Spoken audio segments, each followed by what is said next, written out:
Hello guys! Sopas nga ang almusal kaya magluluto tayo ng sopas. Nakakalungkot nga lang kasi wala pala akong manok sa ref.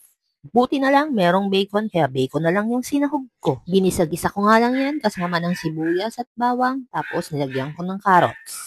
At kapag nag-iba na nga ang kulay ng mga yan, tsaka ko naman siya lalagyan ng maraming tubig. At habang pinakukulo nga yan, lalagyan ko na siya ng paminta at asin para mayroon naman siyang konting lasa. Nung kumulo na nga yung tubig, tsaka ko naman siya nilagyan ng elbow.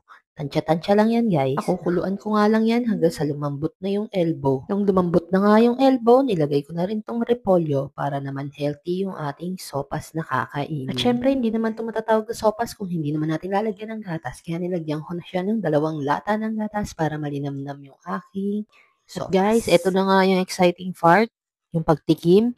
So, titikman ko na yan at nakulangan niya ako sa lasa kaya nag-add ulit ako ng asin. At okay na nga itong niluluto ko kaya isuserve ko na siya para makakain na ang lahat. Yan lang muna for today's video. Thanks for watching.